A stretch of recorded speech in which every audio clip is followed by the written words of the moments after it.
Passamos a palavra agora à professora Simone Capellini.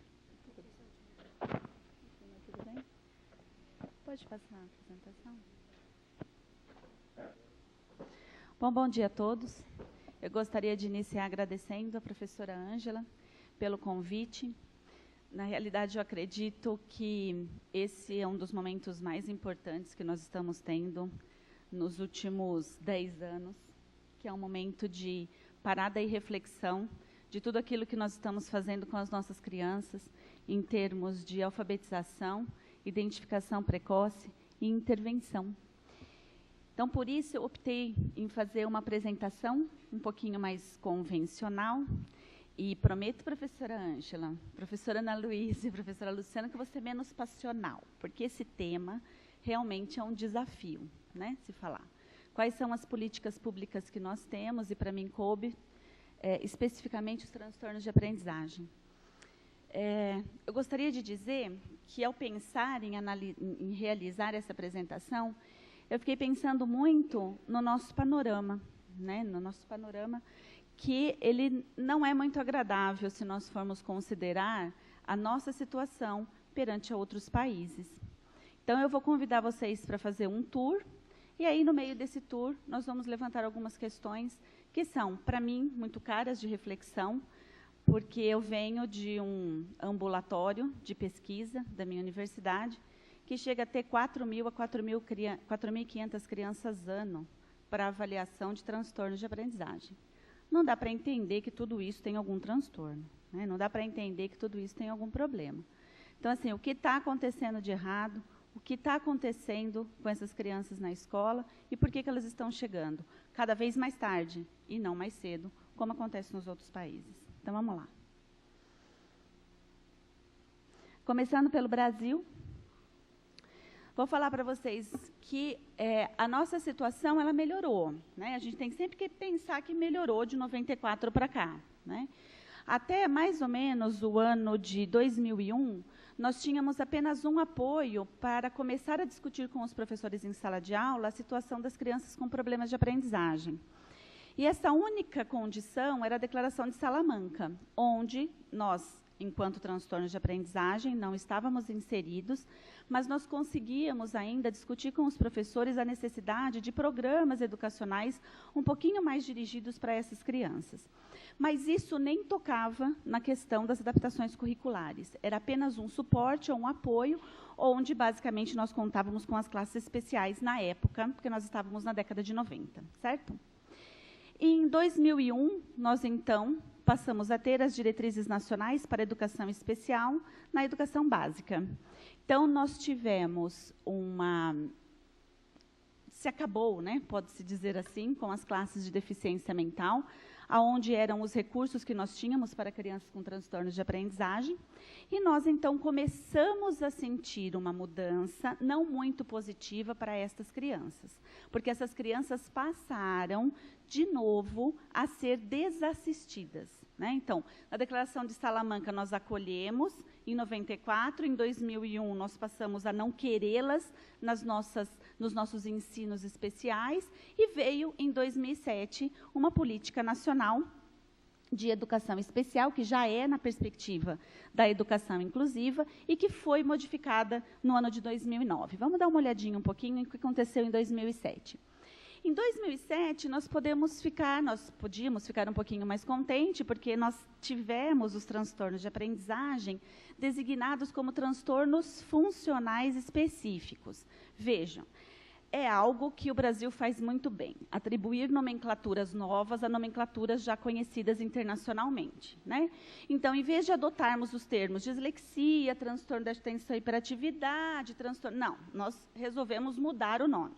Mudamos o nome e passou, então, a se ter a clara necessidade de se ter uma melhor definição de papel e abrangência para o AEE, que era, na verdade, a assistência da educação especial. Bom, melhorou um pouco, certo? Porque daí eu passei a conversar melhor com o meu professor, que era de classe especial e que poderia dar uma assistência, por exemplo, tão sonhada aos programas de ensino individualizados. Tudo bem? Tá, mas não durou muito, tá bom? Porque daí nós fomos para 2009. O que aconteceu em 2009? Nós redefinimos quem era o público-alvo da educação especial. E quem saiu de cena? Os transtornos funcionais específicos. Então, agora, nós temos o acolhimento de crianças com altas habilidades, com as diversas deficiências, mas as minhas crianças com transtorno de aprendizagem, nem com TDAH, não estão aqui. Então, nós passamos a ter uma sensação, e não só a sensação, mas o fato de que essas crianças ficaram sem amparo. Nós não temos diretrizes educacionais. Bom, se eu não tenho diretrizes educacionais, quem dirá formas de se pensar recursos abertos de uma forma sistematizada, onde não vai ser só o Rio de Janeiro assistido, onde não vai ser só o Paraná assistido, onde vai ser uma política pública. Prontos para outro tour? Vamos começar, então, Estados Unidos. Se eu for olhar, então, o que acontece nos outros países, porque, é claro, né, eu tenho que pensar no que há de melhor nos outros países para poder olhar para a minha realidade e tentar fazer uma adaptação disso que já funciona fora para dentro da minha realidade, certo? Ou, pelo menos, deveríamos pensar dessa forma.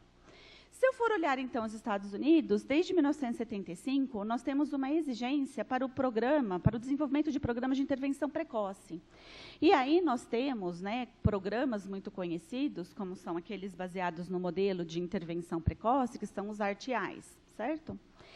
Na realidade, nós temos o IDEA, que ajuda um pouco a pensar, né, ajuda-se os Estados Unidos a pensar, a se organizar enquanto ciência, enquanto pedagogia, enquanto educação, ou enquanto parceria ciência, saúde e educação, no que são as evidências científicas, ou que seriam as práticas baseadas em evidência, tanto em avaliação para melhor realização de screenings para identificação precoce, como para programas de intervenção que realmente resultem em um impacto adequado na alfabetização dessa criança.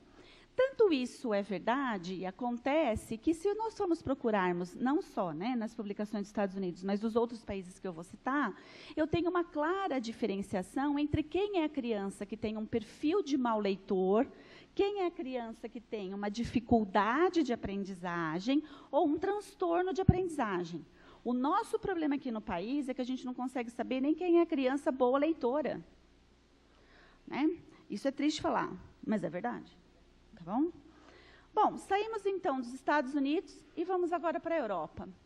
Vamos discutir um pouquinho o que acontece no Reino Unido, de uma forma, obviamente, né, anterior a essa data, mas muito mais sistematizada, a partir de 2001, onde eu tenho o que eles chamam de Código de Boas Práticas. Né? Na realidade, esse código ele prevê uma coisa muito interessante, né, o que difere um pouquinho, né, dos outros países, não que isso não esteja implícito nos outros países, mas aqui, mas de uma forma sistematizada e obrigatória, a participação dos pais nesse processo, né, de identificação precoce, de participação nas reuniões clínicas para discussão dos problemas dos seus filhos na escola, porque daí eles entram com a questão de se discutir o ensino de qualidade, adaptações pedagógicas curriculares, programas de reforço e as intervenções que têm que ser realizadas desde a identificação precoce dos 5, 6 anos de idade, até eu pensar, por exemplo, em programas que dão assistência numa universidade, por exemplo. Saindo do Reino Unido, entramos na Espanha. O que, para mim, então, fica muito mais confortável de se dizer, né? Porque você imagina que nós temos na Espanha o fonoaudiólogo educacional dentro da escola discutindo os programas de risco para crianças com transtorno de aprendizagem, como acontece nos Estados Unidos, como acontece no Reino Unido.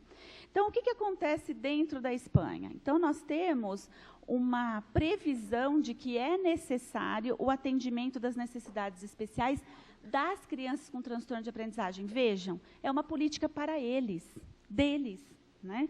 Não é como acontece aqui no nosso país, que eu tenho que procurar uma brecha na lei para poder discutir com a minha professora onde eu posso encaixar a minha criança para ter um atendimento adequado.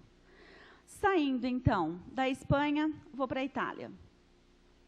A Itália ela também prevê o acompanhamento das crianças com transtorno de aprendizagem, desde o início, né, da identificação precoce do risco até o nível terciário.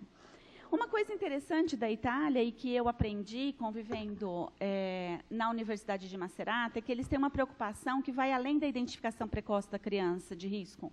Eles pensam também como que essa criança está utilizando o estilo cognitivo de aprendizagem e como que o professor utiliza o seu estilo cognitivo de aprendizagem para passar informação para essa criança. Né? Então, a investigação de que qual é o canal ou a forma de discussão de conteúdo com essa criança, né, de uma forma integrativa, quais são as áreas que eu posso utilizar, né, as áreas pedagógicas de entrada de conteúdo mais diversificado para essa criança. Bom, gostaram do tour? Tudo isso acontece lá fora. Vamos para Hong Kong. Hong Kong, na verdade, ela tem uma característica que até foi apontada pela professora Ana Luísa num capítulo de livro, que eu achei bem interessante citar, que foi uma pesquisa realizada em 2012, onde eles se referem nessa pesquisa, na verdade, ao uso do modelo de resposta à intervenção para a identificação precoce dos programas de aprendizagem, aliados a programas de orientação para famílias e apoio extras para todos os estudantes que apresentem qualquer tipo de dificuldade. Vejam, né, o que Hong Kong está fazendo? Hong Kong está aprendendo com a ciência, coisa que, na realidade, eu ainda aqui no meu país preciso aprender. E aí, nós vamos voltar para o Brasil. E vou fazer apenas um comentário. Eu entendo, sabe, eu estava presente, acompanho o professor José Moraes há um tempo na sua literatura, nos seus cursos, e eu entendo realmente, né, esse efeito translacional da ciência, né?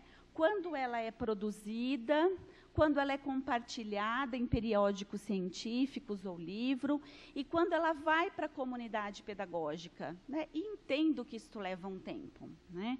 E aí eu concordo quando o professor José Moraes ele diz que ele só não entende o tanto de tempo, porque nós também não entendemos, professor. Né? O nosso efeito translacional da ciência, que geralmente seria em torno, normalmente, né, de 5 a 10 anos, ele já vai para mais de 20 anos. E vocês sabem quantos pesquisadores nós temos, considerados de elite no país, pelo Ministério de Ciência e Tecnologia do Brasil? 56 pesquisadores considerados de ponta, de alto nível, que têm em seus currículos alguma pesquisa com o tema ou com o descritor dislexia. Então, isso significa que a cada 3 anos ou 4 anos, dependendo do nível desse pesquisador, 56 relatórios de pesquisa sobre identificação precoce, eu sei disso porque está lá, desde 2005. Identificação precoce, programas de intervenção, programas para pais, programas para professores, estão disponíveis para leitura, aferição, conferência e validação científica. Quantos deles foram utilizados como política pública? Isso é uma pergunta que eu não sei responder. Me desculpe. Então, no Brasil, o que vai acontecer é que nós ainda estamos tramitando. Nós temos um projeto de lei, então nós melhoramos de 94 para cá. Nós temos um projeto de lei que ele estabelece a necessidade de diagnóstico e tratamento de dislexia e TDAH na educação básica, mas ainda não está pronto, ele ainda não está aprovado. Só que, a partir da publicação, né, desse projeto, o que aconteceu? Como tudo nesse país acontece, nós conseguimos nos organizar fora do nosso governo maior. Então, publicados, com práticas em evidência, disponíveis, nós temos ações em redes municipais e estaduais de ensino, como Minas Gerais, interior do estado de São Paulo, Rio de Janeiro e Paraná. Devem existir outros, obviamente acontecendo em outras partes do meu país, mas que estão já divulgados na literatura dessas localizações. Então, veja, nós começamos a pensar nessas crianças, mas ainda de uma forma informal. Para terminar, então, vou citar para vocês que em Marília, desde 2005, nós temos financiados pelo governo estadual e federal programas de intervenção com o modelo de resposta à intervenção. Tá?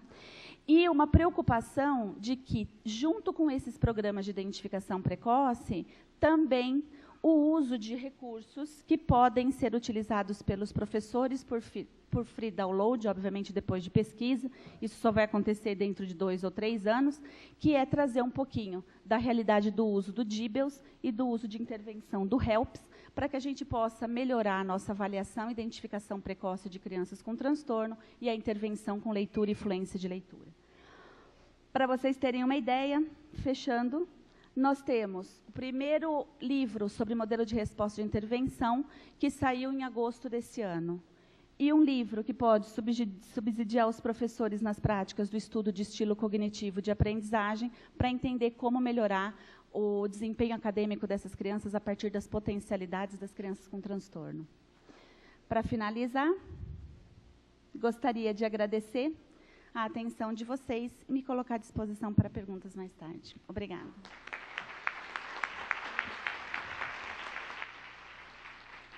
Agradecemos a professora Simone Capellini.